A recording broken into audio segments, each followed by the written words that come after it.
ആയിട്ട് ഞാൻ ഒന്ന് കണ്ടോട്ടെ. ഇതവളല്ലേ? ചേച്ചിയുടെ അടുത്ത് പോവേണാ? ഇല്ലില്ല, ചേച്ചിയുടെ അടുത്ത് 2-3 ആഴ്ച കൂടുമ്പേ പോവാറുള്ളൂ. എന്നിട്ട് ചേച്ചിക്ക് ഇപ്പൊ എങ്ങനെയുണ്ട്? അതിന് ചേച്ചിക്ക് എന്തു പറ്റി? എന്തു പറ്റിന്നാ? പുള്ളിക്കാരി ഹോസ്പിറ്റലിൽ അഡ്മിറ്റ് ആയിരുന്നെന്നും ഇന്നലെ ഡിസ്ചാർജ് ആയിട്ട് വീട്ടിലെത്തിയിട്ടുണ്ടെന്നൊക്കെ എൻ്റെ മരുമോള് പറയണേട്ടല്ല. അവളുടെ അമ്മയുടെ സ്വന്തത്തിലുള്ള ആളല്ല മോളുടെ ചേച്ചി. അങ്ങനെ അറിഞ്ഞായിരിക്കും അവള്. അയ്യോ, എന്റെ ചേച്ചിക്ക് എന്തു പറ്റി ചേച്ചി? ആഹാ, അപ്പൊ ഇവളും ഇവളുടെ ചേച്ചിയും തമ്മിൽ നല്ല ഇരിപ്പോശല്ലെന്ന് തോന്നണ്. ഞാൻ അപ്പോഴേ പറഞ്ഞില്ലേ? നീ എന്താണ് അപ്പോഴേ പറഞ്ഞത്? അല്ല, അത് നിക്കട്ടെ, ഇതെന്ത് പറ്റിയതാണ്? ഓ, ഒന്നും പറയണ്ട. മഴ പെയ്തപ്പ ഓടിന്റെ സൈഡ് എങ്ങാണ്ട് ഇളകിയിട്ട് ഇവിടെ കുറച്ച് വെള്ളം വീണ്. അത് തുടക്കാൻ വേണ്ടി ഒരു തുണി എടുത്തുകൊണ്ട് ഇങ്ങോട്ട് വന്നത് മാത്രം ഓർമ്മയുണ്ട്. ബോധം വരുമ്പോ ഹോസ്പിറ്റലിലാണ്. എൻ്റെ മോൻ്റെ ഒരുപാട് പൈസ പോയി, പാവം. ഞാൻ അപ്പോഴേ പറഞ്ഞല്ലേ?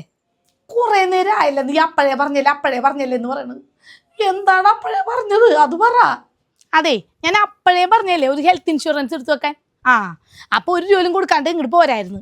ഞങ്ങളൊക്കെ ഹെൽത്ത് ഇൻഷുറൻസിൻ്റെ ഒപ്പം തന്നെ ടേം ഇൻഷുറൻസും കൂടി എടുത്ത് വെച്ചിട്ടുണ്ട്. ഇപ്പം എന്തിനാണ് രണ്ടും കൂടി എടുത്ത് വെച്ചിട്ട് വെറുതെ പൈസ കളയാനാ? ഏതെങ്കിലും ഒരെണ്ണം എടുത്താൽ പോരെ? അതെ, നമുക്ക് എന്തെങ്കിലും അസുഖം വന്നാൽ കയ്യിലുള്ള പൈസ പോവാതിരിക്കാനാണ് ഹെൽത്ത് ഇൻഷുറൻസ് എടുത്തു വെക്കുന്നത്.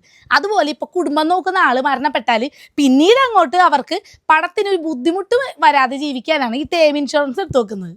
രണ്ടും കൂടി എടുക്കണമെങ്കിൽ മാസം ഒരുപാട് പൈസ വേണ്ടി വരൂലേ?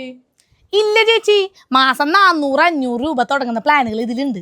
ഹെൽത്ത് ഇൻഷുറൻസിനൊക്കെ 25% വരെ ഡിസ്കൗണ്ട് ഉണ്ട്. ടേം ഇൻഷുറൻസിന് 15% വരെ ഡിസ്കൗണ്ട് ഉണ്ട്.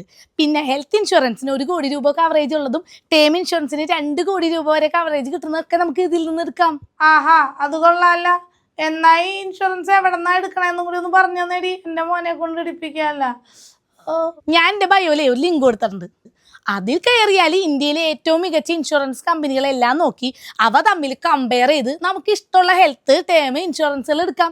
പ്രവാസികൾക്ക് ഇത് രണ്ടും നാട്ടിൽ നിന്നും പുറത്തുനിന്നും എടുക്കുന്നതിനേക്കാൾ ചെലവ് കുറവിൽ എടുക്കാൻ പറ്റും. ആഹാ, അതെന്തായാലും കൊള്ളാം. അപ്പൊ അവനോട് എന്തായാലും അത് എടുക്കാൻ പറയണം. എന്നാലും ചേച്ചി വീണത് എന്നോടൊന്ന് വിളിച്ചു പറയായിരുന്നു. എടി, ഞാൻ തലടിച്ച് വീണിട്ട് ബോധമില്ലാണ്ട് കിടക്കിയിരുന്നില്ലേ, പിന്നെ എങ്ങനെ നിന്നെ വിളിച്ചു പറയാനാണ്? ഇനിയിപ്പൊ ബോധം പോയാലും എന്നെ വിളിച്ച് പറഞ്ഞേക്കണം, ഇല്ലെങ്കിൽ ഒരു മെസ്സേജ് എങ്കിലും അയക്കണം. ഇല്ലെങ്കിൽ നാട്ടുകാർ വിചാരിക്കില്ലേ നമ്മ തമ്മിൽ ഒരു ബന്ധവും ഇല്ല സ്നേഹവും ഇല്ലെന്ന്. അടുത്ത പ്രാവശ്യം ഞാൻ വീഴട്ടെ, ആദ്യം തന്നെ നിന്നെ വിളിച്ചു പറഞ്ഞേക്കാം പോരെ? അത് മതി, അത് ഓർത്ത് വെച്ചേക്കണേ.